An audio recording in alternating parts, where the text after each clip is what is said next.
They left the Apache warrior woman for dead after she lost her legs. Only a lone rancher dared to help. In the brutal Arizona territory, his act of forbidden kindness was not a rescue. It was a death sentence for them both. How did two enemies, bound by a single act of mercy, end up in a fight for their lives against a world that wanted them both gone? If you are curious what happens next like me, comment 1 to get started. It began in the spring of 1881, in a land as dry as bone and as silent as a grave. The Arizona territory around Copper Creek was a place that punished. The sun wasn't gentle. It was a hammer beating down on the Badlands, a vast, broken expanse of sharp rocks and scattered brush. Josiah Thorne knew the silence well. It had been his only companion for 3 years, ever since the fire. He was 36, a man born in Missouri, raised hard, and aged even harder by a war he didn't believe in. He had fought for the South, had seen enough death to last a lifetime, and had come west seeking not fortune, but forgetfulness. He bought a small, hard-scrabble stretch of land with the last of his pay and built a one-room cabin from split pine. He kept to himself. He didn't talk much, didn't drink. The folks in Copper Creek, the nearest settlement, thought he might have gone half-mad after the fire that had taken his wife and 2-year-old daughter. They said they'd seen him stand for hours at the edge of his field, just staring at nothing. They were not entirely wrong. His life was a metronome of chores, a rhythm of survival that kept the deeper currents of grief from dragging him under. He mended fences, tended his small herd of cattle, and worked the unforgiving soil, his hands calloused, his heart numb. He was a man hollowed out by loss, a ghost haunting the edges of his own life. The world outside his ranch was a distant, hostile murmur. He knew of the tensions between the settlers and the Apache tribes, had heard the hateful whispers in town. He had seen the fear and the prejudice that poisoned the very air they breathed. But it was not his fight. His war was over. He had no room in his heart for the hatred of others. It was already too full of his own quiet despair. He had built a fortress of solitude around himself, a place where the world, with all its noise and its cruelty, could not reach him. He asked for nothing, and he offered nothing. He was a man waiting for the end, a man who had already lost everything that mattered. The day he found her, he was tracking 3 stray heifers that had broken off from his herd. The trail led him north, across the dry flats, and into a narrow ravine at the base of a rocky slope. The ground bore the signs of recent violence: blood, blackened and crusted into the soil, broken weapons, a torn strip of military blue. There had been a fight here, a brutal, desperate skirmish. His horse, a lean, dusty gelding, stopped suddenly, its ears pricked, its breath slow and cautious. Wade dismounted, his hand brushing the butt of his revolver, and walked carefully toward the slope. He saw her then, and he froze. At first glance, he thought she was dead, her body twisted and half covered in dust and grit. The stench of dried blood and sweat hit him, sharp and sickening. But then, her chest moved, a shallow, almost imperceptible rise and fall. He stepped closer, his boots scuffing the dirt, and crouched down. She was Apache. Her dress, once stitched with bone and hide, was torn open across her front, her skin blistered and baked by the sun. He could see the bindings at her thighs, thick, discolored, soaked through in places. The wounds were bad, but not yet rotting. He took a step back, his mind racing. This was trouble. To take her in was to invite a world of danger to his doorstep. A sick Apache woman on his land would be a death sentence if the wrong people found out. The soldiers, the bounty hunters, the local vigilantes, they would not ask questions. They would see only an enemy, and they would see him as a traitor. He could leave her. He could turn his back, ride away, and pretend he had seen nothing. She might last another hour, maybe 2. It was the smart thing to do, the safe thing to do. It was the only logical choice. But she was breathing. She was a human being, left to die in the dirt. And Josiah Thorne, the man who had lost everything, the man who had nothing left to live for, found that he could not, would not, be a man who would leave another soul to suffer alone. He exhaled, a long, slow breath that seemed to carry the weight of his decision. He took off his wide-brimmed hat, wiped the sweat from his brow with the back of his hand, and looked around one last time, as if searching for a sign, for a reason to turn away. But there was none. There was only the silent, indifferent sky, and the dying woman at his feet. He stepped forward, bent down, and slipped his arms under her back and beneath her knees, or where her knees should have been. Her body was light, terrifyingly light, but it was not a dead weight. She flinched when he touched her, a small, involuntary tremor of a body that had known too much pain. Her eyes, which had been half closed, opened a little wider. She saw him. Her gaze didn't beg, didn't threaten, didn't plead. It simply held his, a look of profound, weary resignation, the look of someone waiting for a final judgment. He didn't say anything. He couldn't. Words were a currency he no longer traded in. He simply stood, adjusted her weight against his chest, and turned back toward his horse. She groaned once, the sound a hoarse, broken thing, but he didn't pause. He had made his choice. Now he would see it through. The ride back to the ranch was a slow, arduous journey. The wind had picked up, swirling dust across the parched land. He held her in one arm, her head lolling against his chest, her breath a faint, shallow whisper against his skin. His one-room cabin, patched with iron sheeting, and his leaning barn looked like what they were, the last outpost of a broken man. He carried her straight through the door and laid her gently on his own cot, a narrow frame with a thin wool blanket and one worn pillow. She didn't speak. Her face was a tight mask of pain, but her eyes moved, tracking the room, studying the walls, the rifles on the rack, the sparse, functional furniture. She was a warrior, even now, assessing the terrain, searching for threats. Josiah went to work.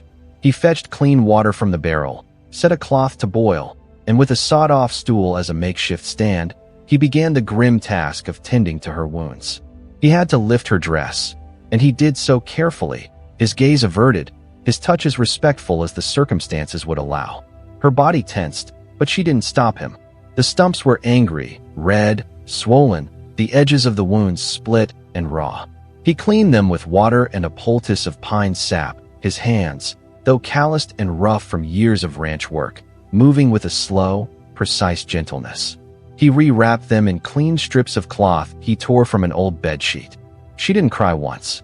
She simply watched him, her dark eyes a mixture of suspicion, pain, and a dawning, reluctant curiosity. When the sun went down, he lit a lamp. She had fallen into a fitful, feverish sleep. He sat across the room at the edge of his table, his arms folded, and watched her chest rise and fall, a silent, solitary vigil in the heart of the lonely, unforgiving desert. He had brought a dying woman into his home, a woman from a world that was at war with his own. He had invited a danger that could destroy what little he had left. But as he looked at her, at the quiet strength in her face even in sleep, he felt something he hadn't felt in a long, long time. It wasn't pity. It wasn't desire. It was a flicker of something that felt perilously like purpose. She woke before dawn, the first pale light barely touching the inside of the cabin. She stared at the ceiling, her breath slow and shallow. She reached down, her hand touching the edge of her leg. Nothing. Still gone. Her throat tightened. For a long time, she didn't move. Then she heard it. Boots outside. A steady, unhurried crunch across the dirt. He came in with a tin bowl and set it beside her on the crate that served as a nightstand. Bread soaked in broth. She didn't reach for it. She just looked at him, her eyes dark and unreadable. He didn't flinch. He didn't ask her name. He didn't explain why she was there.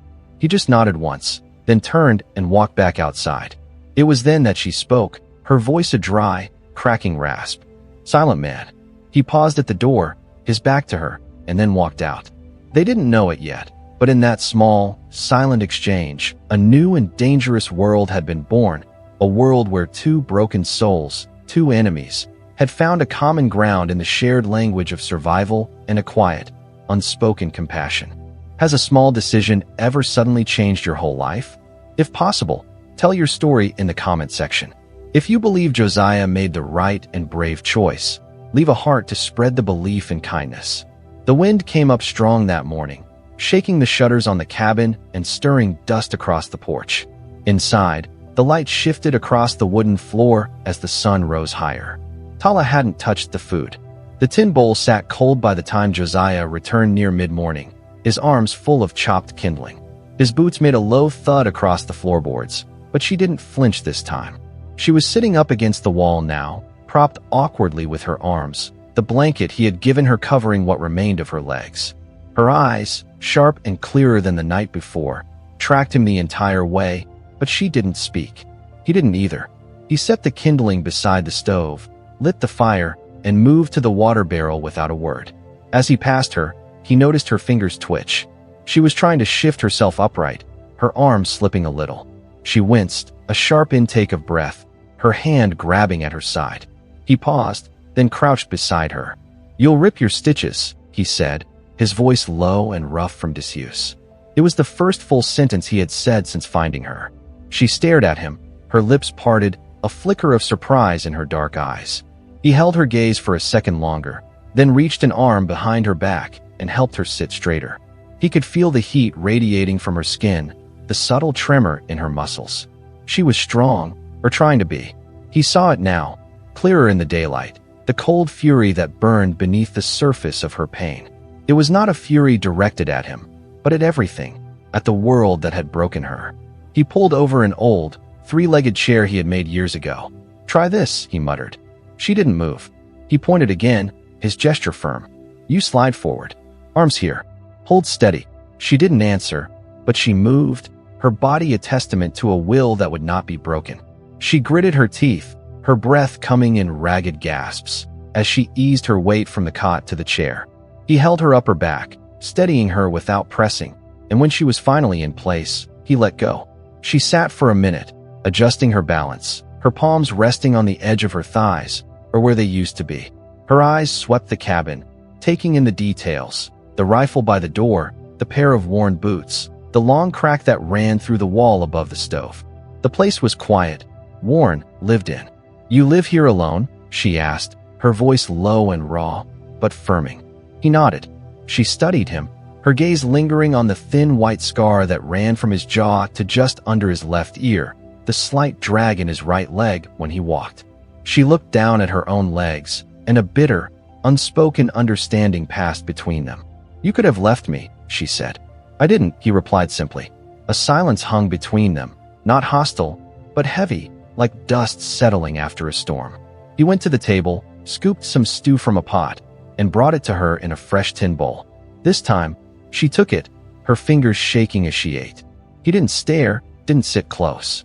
He just stayed nearby, his presence a quiet, unobtrusive guard against the ghosts that haunted the small, silent room. Later that afternoon, she tried to crawl across the floor. Josiah had gone to the shed to fetch nails. When he came back in, she was halfway between the cot and the water barrel, dragging herself forward with both arms, her face soaked in sweat, the blanket fallen away. He stopped, watching her, his own scars, the ones on the inside, aching in sympathy. She looked up, her breathing hard. "I am not going to rot in that bed," she muttered, her voice a low, fierce growl. He didn't argue. Instead, he crossed the room, crouched down, and lifted her up under the arms. She tensed when his hands brushed her ribs, but she didn't pull away. He placed her gently back on the cot. Then, he walked outside again, into the harsh, unforgiving sunlight of the Arizona afternoon. That night, under the flickering light of a hanging oil lamp in the barn, he built her something. He sawed and hammered, taking apart an old, broken chair, using its frame to shape a rolling platform, flat and low, with small side rails and cloth padding on the base. By morning, it was finished. He brought it inside and set it beside her cot. She stared at it, her face unreadable. Then, she reached out and touched the edge. "You made this," she said. He shrugged. "I don't beg," she said quietly, her voice a warning. "You didn't," he replied.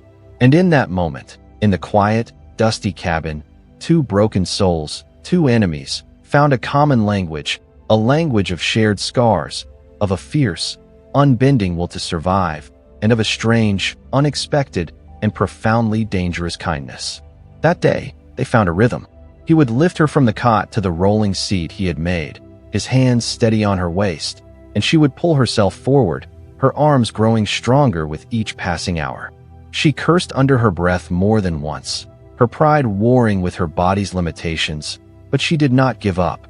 She learned to pivot near the table, to brace herself against the doorframe, to navigate the small, cluttered space of the cabin with a grim, determined grace. That night, as he was lighting the lamp, she asked the question that had been hanging in the air between them since he had carried her from the ravine. "You got a name, Silent Man?" He paused, his hand on the door. "Josiah," he said, without looking back. She repeated it once, under her breath, a soft, testing sound. "Josiah." He left her with the lamp burning, and she sat there in the chair he had made, her bare shoulders reflecting the soft, golden light. She was alive, in a stranger's house, with no legs, no kin, and no clear future. But for the first time since the blast, she did not feel like dying. The man who had saved her, the man named Josiah, had not asked for anything. Not thanks, not stories, not names. And in the quiet, empty space of his not asking, something new and fragile had begun to take root.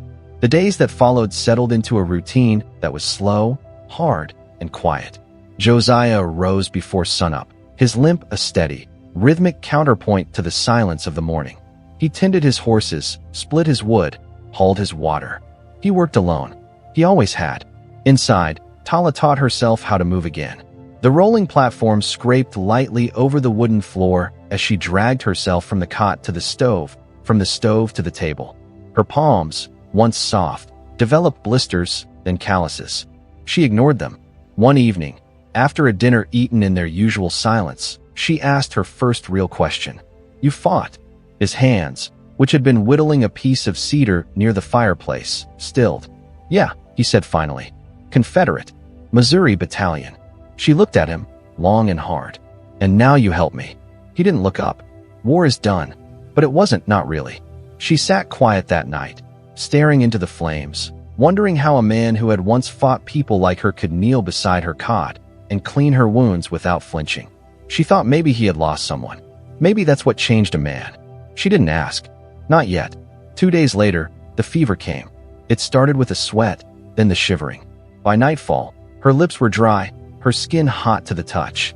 Josiah worked tirelessly, wiping her face and chest with cool cloths, boiling willow bark in a pan and forcing the bitter tea between her clenched teeth. When the fever peaked, she groaned in her sleep, clawing at the blanket, her fingers digging into his arm as he held her down. She whispered names in Apache, broken, feverish sounds he did not understand. But one name came through, clear and sharp. Taza, her brother. He was right. She broke the fever the next morning, her eyes heavy but clear. Josiah had barely slept. "You stayed?" she asked, her voice a ragged whisper. He nodded. "You're still here." It wasn't much, but it mattered. He hadn't run. Even when she burned, even when she screamed, he had stayed. As her strength returned, she began to ask more questions. She learned that he had built the cabin himself, that the nearest town was a half-day's ride, that he didn't go there often because he didn't like people. When she asked about his wife, he fell silent. She didn't press him. She respected his silence, just as he respected her scars. One afternoon, she pulled the dress she had been wearing tighter around her chest. The fabric, torn and worn, hung loose, her shoulders bare. She glanced at him. He was at the table, chopping onions. He saw her, looked, then looked away. "Doesn't it bother you?" she asked, her voice a challenge. He set the knife down and looked at her again, his pale blue eyes steady, unwavering. "You're a woman," she scoffed. "A broken one." "No," he said, his voice flat. "Just that." And then he went back to chopping. That night, something changed. She didn't pull the blanket so high. She didn't turn away when he lifted her into the cot. She looked at him, full on, saw the line of his jaw, the stubble on his neck, the weariness in his eyes. "You ain't scared of me," she said, half statement, half test. "No," he replied. "Why?" He looked at her, his gaze steady. "Because you're alive." She let out a slow breath and nodded. And for the first time, she smiled. Not wide, not long, but real. And in that small, fragile smile, Josiah Thorne saw a flicker of the life he had thought he had lost forever. If you have ever found strength and connection in a shared silence, a bond that needs no words, share this story. Let's celebrate the quiet language of the heart, a language that can heal even the deepest wounds. Spring deepened into early summer. The days stretched longer, and the air turned warmer, filled with the dry scent of mesquite. The land outside the cabin remained quiet. No riders, no travelers, just the wind sighing through the brush and the occasional cry of a hawk circling high above. Inside, the rhythm between them held. Tala wore one of Josiah's old shirts now, the sleeves rolled up, the fabric wide and comfortable. He had left it folded on the foot of her cot one morning, a silent, practical offering. That morning, she asked what he had done before all this. "Drove cattle," he said, his hands busy repairing a saddle near the barn door. "A little mining. Odd jobs. Nothing I stuck with long." "What happened to your wife?" she asked, her voice calm but direct. He paused mid-stitch, his hand stilling. "Fire," he said, his voice flat. 3 winters ago. Stove tipped while I was out fixing a fence. I got back too late." He didn't lift his eyes. He didn't say more. Tala sat quiet for a while after that. The silence that followed didn't feel cold. It felt like something understood, a shared language of loss. Later that day, Josiah brought in a second chair and placed it beside hers at the table. "You going to sit with me now?" she asked, one eyebrow raised. He gave the faintest nod. Seemed right. They ate together for the first time that night, not across the table from each other, but side by side, the lamp casting soft shadows across the room. After supper, she asked him to bring her outside. He hesitated. "Don't want folks seeing," he said. "There's no one out there," she replied. "And I need the wind." He picked her up gently, carried her out onto the porch, and set her down on a wide bench he had padded with blankets.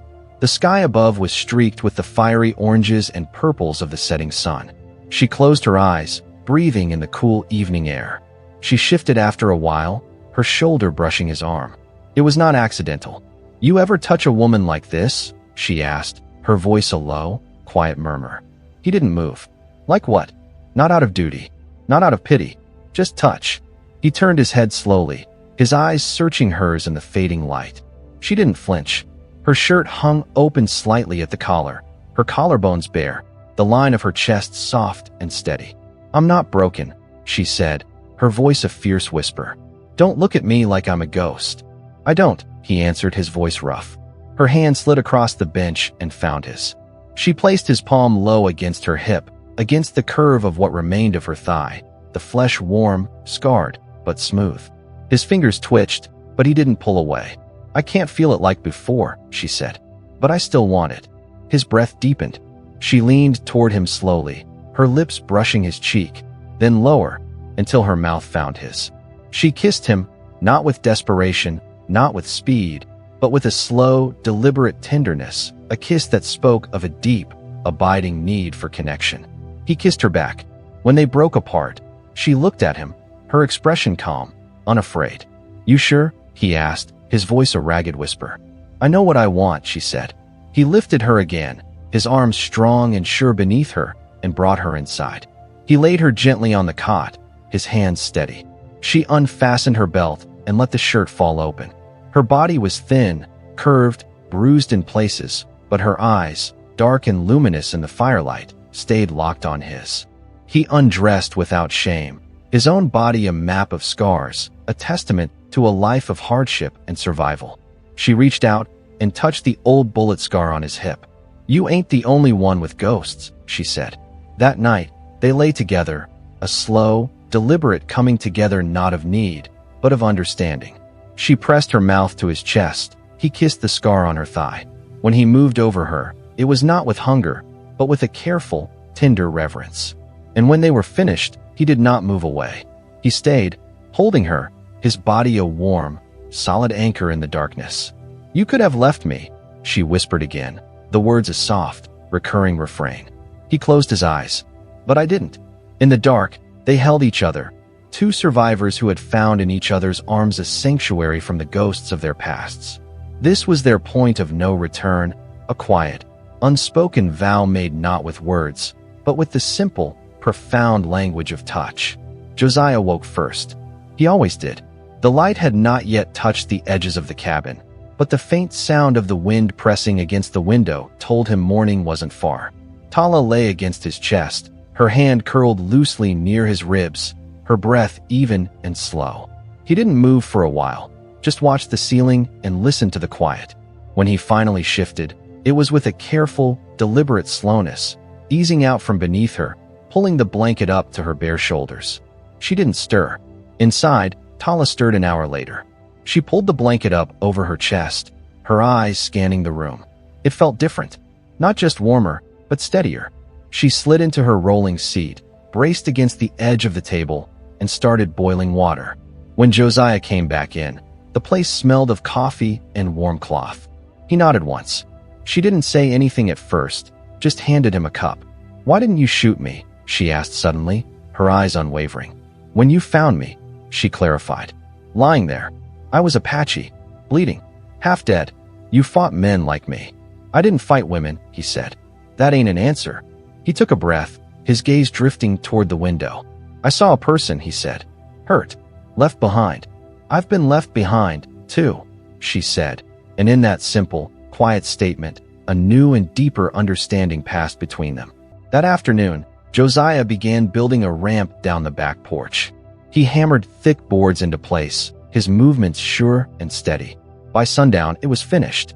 She tried it the next morning, her arms straining at first, but she made it to the chicken coop by midday and sat there in the sun, a small, triumphant smile on her face. That night, she asked him to help her bathe. He carried her to the wooden tub outside the barn, the water already warm. He helped her wash, his hands gentle on her back, down her arms, across the curve of her hip and the smooth skin that led to the edge of the scarred thigh. When he carried her back to the cabin, wrapped in a wool blanket, she pressed her mouth against his shoulder, a silent, grateful kiss. Later, she pulled herself up into his lap near the fire and rested her head against his chest, her hand over his heart. He did not move. He just sat there, holding her, listening to the sound of the wind against the glass and her breathing, slow and steady and alive. The quiet of their world was shattered one morning by the sound of a rider. Not a neighbor, not a friend. A stranger, a man with new boots and a gun on his hip, who called himself Harlan and said he had come from Yuma. "Heard about a wounded Apache woman," he said, his eyes cold and assessing. "Survived a blast near Copper Creek. Word also says you were left behind." Behind the barn, Josiah stepped out quietly, his rifle in hand. "What do you want?" Tala asked, her voice flat. Harlan shrugged. "Some folks are offering a bounty for Apache fighters. Doesn't matter about the legs. Just the name." A flash of something deeper than fear, colder than anger, went through her. She did not move. She did not glance behind her. She just stared straight at the man. "You here for the bounty?" she asked. He smiled. "Just scouting." It was then that Josiah stepped into view, his rifle held low, but his meaning clear. "It ain't true," he said. Harlan turned, his hand drifting to his belt. "She's under my roof," Josiah said, his voice quiet, but unshakable. "And she stays." A long, tense moment passed. Harlan looked between the two of them, weighing his chances. He saw the flat, empty look in Josiah's eyes, the look of a man who had already lived through worse, and he made his choice. "No need for blood," he muttered. "Ain't nothing here worth dying over." He turned his horse and rode off, not fast, but not slow either. Josiah didn't lower the rifle until the dust cloud was a speck in the distance. When he finally stepped up onto the porch, Tala's hand was still wrapped tight around the knife handle under her blanket. She let it go slowly, exhaling for the first time in minutes. "They know," she said. "They always did," Josiah replied. "Just didn't care until now." He sat beside her, both of them staring out at the trail. "You think he'll be back?" she asked. Josiah shook his head. "He'll send someone worse." That night, they did not talk much. After dinner, Josiah pulled up a trapdoor from beneath the rug under the table, revealing a hidden space beneath the floor. "If we need it," he said. "You built that for me?" she asked, her voice quiet. He nodded. "After you had the fever." She looked at him for a long time, then leaned forward and kissed him, a slow, deep kiss that was full of a fierce, protective love. "I'll kill for this place," she said. "You understand that?" "I already have," he replied. "If you believe that home is not a place, but a sanctuary we build with those we love, a fortress against the cruelty of the world, please share this video. Let's celebrate the quiet courage it takes to stand for what is right, no matter the cost." The morning after Harlan's visit, the wind blew hard from the east, stirring grit through the valley. The sky looked bruised, pale in the corners. Tala sat near the doorway, wrapped in Josiah's old coat, her eyes trained on the trail. He was tightening the hinges on a barn door, making sure it could close clean and fast if needed. The cellar beneath the floor was stocked: food, tools, lamp oil, enough to last a few days if it came to that. They weren't panicking, but a line had been crossed. Late in the afternoon, Josiah sat beside her at the table. "If they come back," he said, "they'll come with paper. Soldiers, maybe. Real ones, with orders." Tala nodded, her face grim. "You don't need to be here when that happens," he said. Her jaw shifted. "I'm not running. They'll call you a fugitive." "I was already left for dead," she said, her voice flat. "I'm not leaving again." He looked at her, his eyes steady. "You sure?" She turned her head and stared straight into him. "You my husband or not?" That shut him up. On the third day, they came. Not Harlan. Two others, in uniformed military coats. They didn't knock, just called out from the fence line. "We're here on the marshal's order. Looking for a native woman, matching the description of Tala, considered absconded from lawful detainment." Josiah stepped out slowly, his rifle visible but not raised. "She's not here." The soldier on the ground pulled a document from his coat. "We got orders to search the premises." Tala was already under the trapdoor, lying still in the dark space beneath the floor, her hand tight on her knife. She could hear everything: the boots, the voices, the boards creaking overhead. "You got a warrant?" Josiah's voice was calm. "This paper's from the Arizona Territorial Marshal himself." "That's not what I asked." The men didn't push, but they came inside. They looked around, glanced over the shelves, checked the corners of the barn. They didn't lift the rug. They didn't test the floorboards. They didn't know where to look. When they left, the taller one turned back. "You sure no one's been by? We've had sightings." Josiah didn't blink. "I ain't seen anyone." He waited a full hour before lifting the trapdoor. She was sweaty, covered in dirt and straw. He reached down and pulled her up. She didn't cry, just held on to him longer than she usually would. "You didn't blink," she whispered. "You didn't scream." That night, she took a knife and cut the hem off one of Josiah's shirts, sewing it into a sash. On it, she stitched a single word in thick, black thread: "Still." She wore it tied around her chest, across the scars, like armor. That night, she came to his bed, not out of need, not to forget, but because she wanted him. He pulled her into his lap, and she let herself go soft against him, let him see her, touch her, move inside her like she was whole. Because she was. "You're mine now," he whispered against her mouth. And she said, without shame, "I've been yours since you lifted me out of that dirt." They fell asleep with her hand on his chest, his fingers laced through hers. And this time, there was no fear left between them. Only fire, only choice, only the promise of one more morning, together. The fourth morning after the soldiers left, the valley was still. No riders, no dust trails, just peace. They had outlasted it. That afternoon, Josiah hitched the wagon and took her out past the North Ridge to a small creek bed shaded by a crooked cottonwood. "I used to come here with my daughter," he said, his voice low. "You never told me her name." "Mara," he said. "She liked to watch the frogs." They sat there a long time, her leaning against him. "This isn't just surviving anymore," she said. "Not for me. I want to build something with you. Real." His voice was rough when he answered. "Every day since I met you." She pulled a small leather pouch from her belt. Inside was a carved bone ring. "You took me in when I was nothing but blood and bone," she said. "You stayed. That's more than most men would do for a wife." He took the ring and slipped it on his finger. "Then I guess I'm her husband now," he said. "You always were," she replied. In the morning, the ranch was still there. The wind blew easy.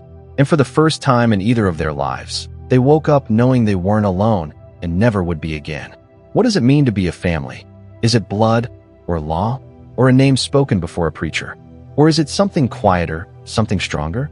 Is it two people, standing against the world, bound by a love that was forged in the crucible of survival? If this story has reminded you of the power of a love that needs no words, subscribe to Mr. Storytelling. For in the quiet spaces, we find the stories that matter most.